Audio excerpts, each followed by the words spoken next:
Hello students.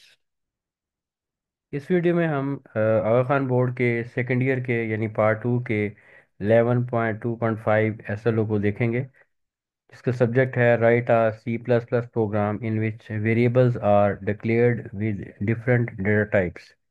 यानी इस program में हम डिफरेंट डेटा टाइप्स के वेरिएबल जो हैं वो बनाएंगे और सी प्लस प्लस का एक प्रोग्राम बनाएंगे जिसमें हम ये शो करेंगे कि ये डिफरेंट वेरिएबल जो हैं वो डिफरेंट डेटा टाइप्स के कैसे बनाए जा सकते हैं।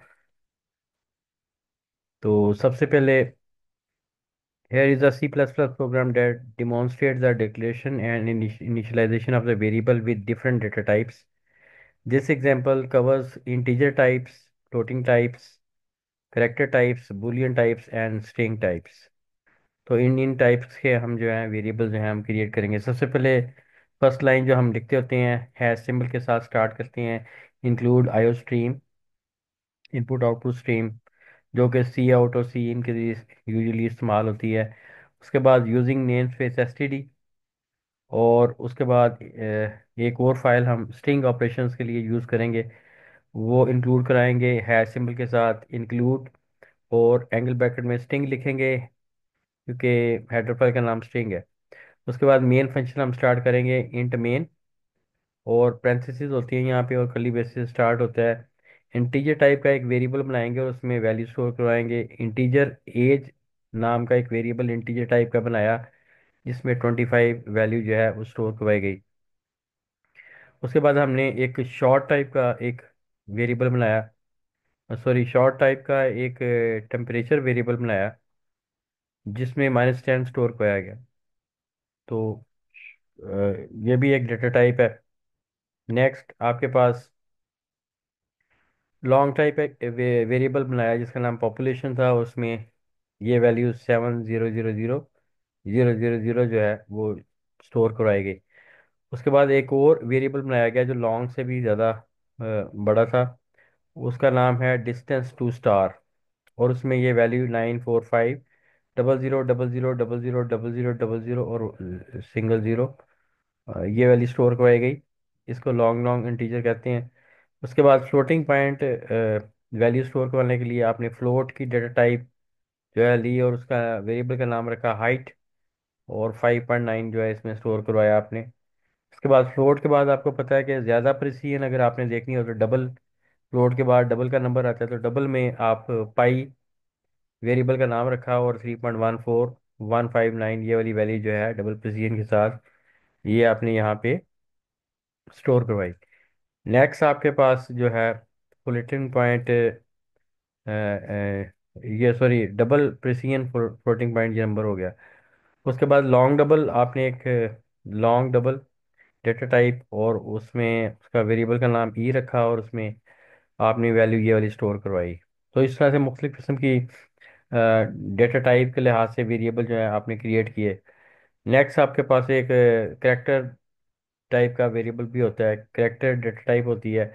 तो ग्रेड में आप ग्रेड उसका नाम वेरिएबल का नाम रखा और कैरेक्टर टाइप का है वो, और इसमें आपने कैपिटल ए जो है स्टोर कर। ये यहाँ पे नोट करने की चीज़ ये है कि जब आपने कोई करेक्टर बनाया, करेक्टर टाइप का वेरिएबल बनाया, तो उसकी वैल्यू यानी उसको उसकी इनिशियलाइजेशन जो है वो सिंगल कोट्स में, आप देख रहे हैं कि सिंगल कोट में है ये कोट्स के बगैर जो है ये ठीक नहीं होगी। उसके बाद बूलियन टाइप का एक वेरिएबल बनाया जिसका नाम जिसकी डेटा टाइप बूल थी, और उसका वेरिएबल का नाम था इज स्टूडेंट, और initially it has a value of true.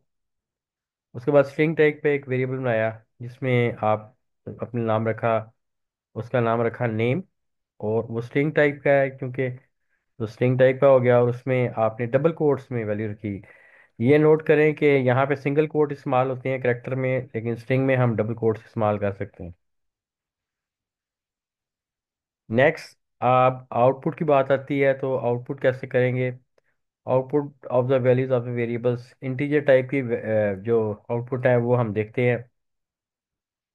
C out integer types and line, एज आ गया, सी आउट एज करवाया, ये स्ट्रिंग है बेसिकली डबल कोट्स में, ये एज इट इज प्रिंट होगा और इधर एज की वैल्यू आएगी। एज की वैल्यू कौन सी आएगी, अगर पिछली स्लाइड में हम जाएं तो यहाँ पे एज टाइप का एक वेरिएबल जो है डिक्लेयर किया गया हो। ये देखिए यहाँ पे एज टाइप का वेरिएबल है, उसकी वैल्यू है 25, यहाँ पे 25 आएगा। इसी तरह टेम्परेचर की यहाँ पे -10 आएगा। तो आगे अगली स्लाइड में चले जाते हैं दोबारा से उसी स्लाइड में। तो आप देखें टेम्परेचर है, ये टेम्परेचर जो है ये स्ट्रिंग है, ये डबल कोट्स में है, ये स्ट्रिंग है, ये एज इट इज प्रिंट होगा। ठीक है, ये वेरिएबल है, ये वो वेरिएबल का नाम है जहाँ पे आपने वैल्यू को प्रिंट करवाना है। उसके बाद इसी तरह पॉपुलेशन है, पॉपुलेशन का फिर डिस्टेंस टू स्टार है, डिस्टेंस टू स्टार का वेरिएबल। और इस तरह से आगे फिर फ्लोटिंग पॉइंट जो आपने डिक्लेयर किए थे, हाइट का किया था, पाई का किया था, ई का किया था, ग्रेड बुलियन टाइप का किया था, स्टूडेंट। ठीक है, अब देखें यहाँ पे टर्नरी ऑपरेटर यूज किया गया है। अभी आपने ये पढ़ा नहीं है ternary operator. Ternary operator basically if else की तरह काम करता है। यानी यहाँ पे आप चेक करते हैं is student question mark. Ternary operator के मतलब 3 पार्ट्स होते हैं, ये आप कंडीशन, उसके बाद अगर कंडीशन ट्रू है डबल कोट्स में, उसके बाद कॉलन, और अगर कंडीशन फॉल्स है तो ये करो।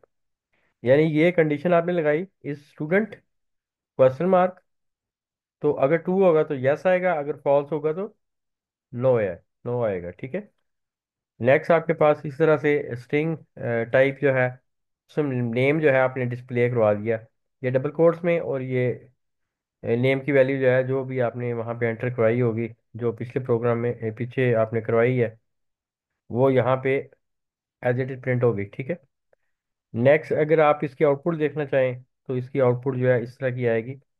ये देखें इंटीजर टाइप की वैल्यूज आ गई हैं, ये टेम्परेचर की, और इसी तरह से फ्लोटिंग पॉइंट की, करेक्टर की ये आई है, और इसी तरह से ये वैल्यूज आपके सामने है। नेम जो डेटा टाइप थी, नेम नाम का वेरिएबल था, उसकी वैल्यू जो है, उसका नाम जो आपने रखा था वो आ गया।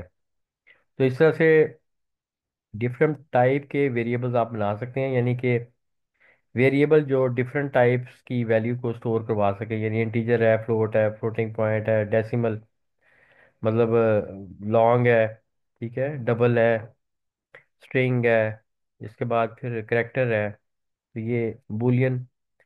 तो इस तरह की डेटा टाइप्स के लिहाज से आप मुख्तलिफ वैल्यूज इसमें स्टोर करवा सकते हैं। तो मैं उम्मीद करता हूँ कि यह चलो आपको समझ आ गया होगा। Thank you very much.